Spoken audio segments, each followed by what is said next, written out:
ಜೈ ತುಳುನಾಡು ಉಡುಪಿ ಘಟಕದ ವತಿಯಿಂದ ತುಳುವೇರು ಆಟಿ ಎನ್ನುವ ಕಾರ್ಯಕ್ರಮ ಉಡುಪಿಯ ಬನ್ನಂಜೆ ಶ್ರೀ ನಾರಾಯಣಗುರು ಸಭಾಭವನದಲ್ಲಿ ನಡೆಯಿತು.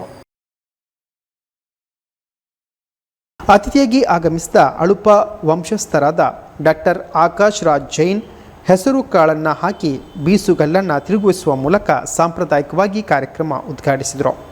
ತುಳುಲಿಪಿ ಪರೀಕ್ಷೆಯಲ್ಲಿ ಉತ್ತೀರ್ಣರಾದವರಿಗೆ ಹಾಗೂ ತುಳುಲಿಪಿ ಶಿಕ್ಷಕರಿಗೆ ಪ್ರಮಾಣ ಪತ್ರಗಳನ್ನು ವಿತರಿಸಲಾಯಿತು. ಇದೇ ಸಂದರ್ಭದಲ್ಲಿ ತುಳುನಾಡಿನ ಜನಪದ ಸಾಂಪ್ರದಾಯಿಕ ಕ್ರೀಡೆಗಳನ್ನು ಆಯೋಜಿಸಿ ವಿಜೇತರಿಗೆ ಬಹುಮಾನಗಳನ್ನು ನೀಡಲಾಯಿತು. ಹಾಗೆಯೇ US ಪಣಿಯಾಡಿ ನೆಂಪು ಆನ್ಲೈನ್ ಸ್ಪರ್ಧೆಯ ವಿಜೇತರಿಗೆ ಸಹ ಬಹುಮಾನ ವಿತರಿಸಲಾಯಿತು. ಕಾರ್ಯಕ್ರಮದಲ್ಲಿ ಕೇಂದ್ರ ಸಮಿತಿ ಅಧ್ಯಕ್ಷ ಅಶ್ವಥ್ ತುಳುವೆ ಹಾಗೂ ಸ್ಥಾಪಕ ಸಮಿತಿಯ ಸದಸ್ಯರಾದ ಸದಾಶಿವ ಮುದ್ರಾಡಿ ಉಪಸ್ಥಿತರಿದ್ದರು.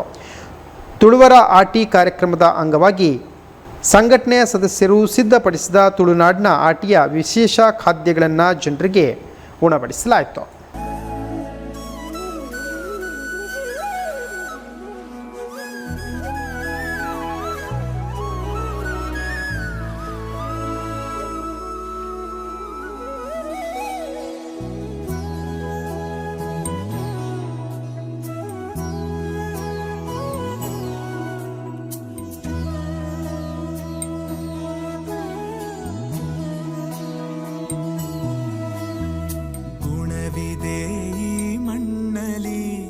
ಸೊಬಗಿದೆ ಈ ನಾಡಲಿ ಪರಶುರಾಮನ ಕೃಪೆಯಲಿ ಕಡಲ ಜನರ